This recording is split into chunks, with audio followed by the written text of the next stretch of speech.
या परमात्मा करायचा हा सोगा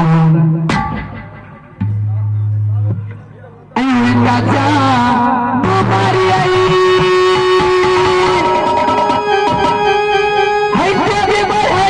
शिवना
देती हो राज महापाठी मेला में कभी नथित बनती हो और कभी कोई महारानी का रूप चयन कर लेती हो। या भगवान, ये राजकुमार तो इनाम मांग रहा है या से निकल रहा है कि मेला से तुम मुझे यहाँ कहा लाई हो।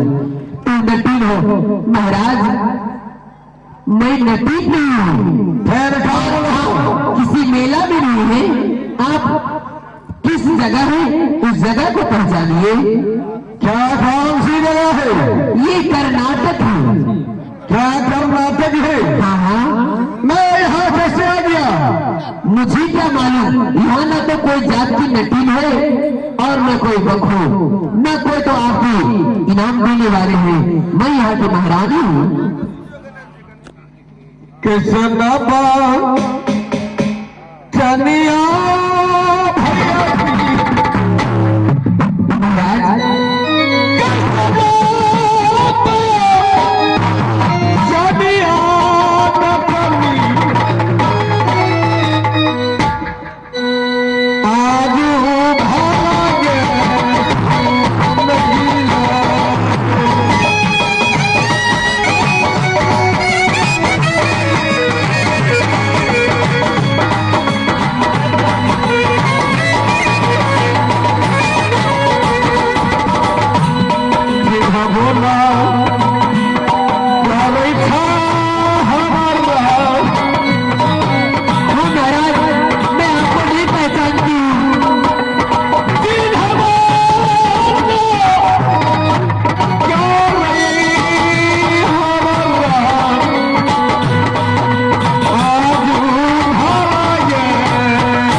आता है। तुम्हारे मैं उस जगह ही बता दिए थे ना। अरे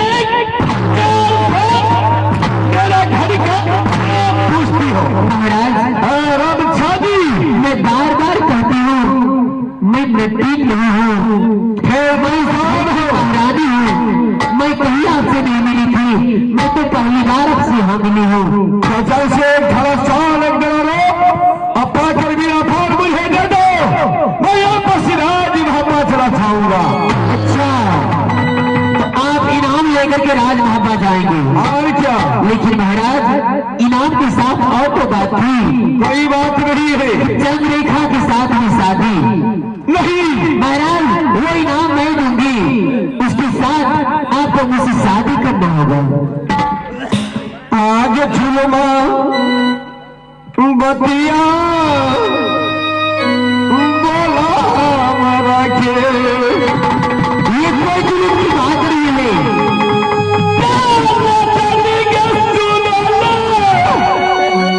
आ गई जुलमा क्या आ गई जुलमा गई कारत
कुत्ता ठोका सब मिल ये तो हमरा घर को छान के नहीं है चारू का धावत गई।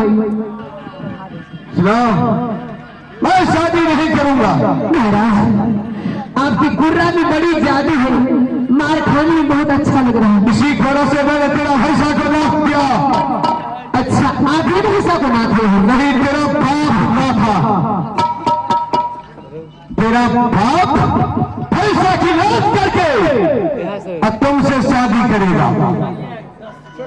मास्टर साहब आहो देखा ले दुल्हवा नहीं छोड़ा बेकार नाटक में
लेकिन वैसे नहीं, अभी ये नया खून खराबा करने के लिए तैयार हुई। इसे मुंह की तरफ पिघलाएंगे। कैसे पिघलाएंगे?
मुझे राज मोहब्बत से हवन करके अच्छा और राज करना तक देश में ले आया।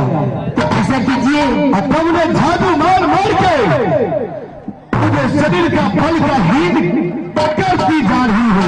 अगर इतना जानती हैं कि मैं कुछ नहीं कर सकती हूँ तो प्यार से समझा रही हूँ, शादी कर लीजिए ना। लेकिन महारानी चंद्रलेखा, हाँ हाँ, किस रोज राज भगवा पता चल जाएगा। अच्छा मैं कर्नाटक देश में अमरजीत कुमार को 4 दिन वर्ष से सुगा बना करके रखी है कि तेरी एक खानदान तक की नाश कर देगी। अच्छा, ये राजभवन खबर जाएगा जब तो न तो राजभवन खबर जाएगा और न ये कर्नाटक में ईट से ईट बजेगा। आगे मैया दुर्गा जय हो मोहवानी। क्या ये माँ आपका है, हमारी नहीं है?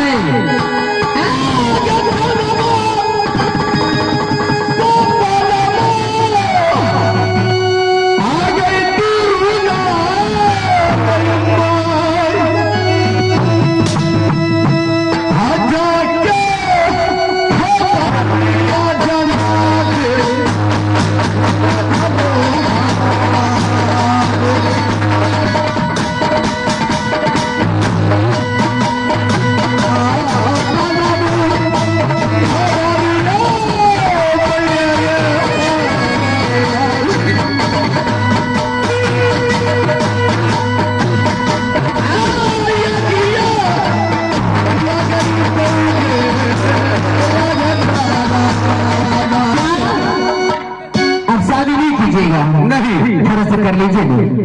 शादी मुझे नहीं मालूम है। 2 माह का पोता छिड़िया है नथिया ने पीते चीते कार्तिक में ना सर्दी एसी है गले ना क्या कर टीका पट्टी में 3 गो प्लास्टिक दिए से ऊपर से ई घर ढलैया भेल छै ओ सब पानी बिहार के कोनो डर नहीं छै। ई पुरन के नियम छिए। एगो पॉलिटन होगा कमलाबारी से लेकर मनगर तक के कलाकार का मंगाला। महाराज शादी नहीं कीजिएगा। नहीं, हुसैया मिल गई लई गई बार, कुछ नहीं जाते सैया प्यार। हम तो हल्ला करवे जाके ऐ नगरिया टीका पट्टी गोरखा पहाड़ी आई लगा हनुमान नगर ई चारों तरफ खबर देंगे। हम तो हल्ला करवे जाके ऐ नगरिया क्या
मारे जीवन टिकटा आगे चलिए चल रानी के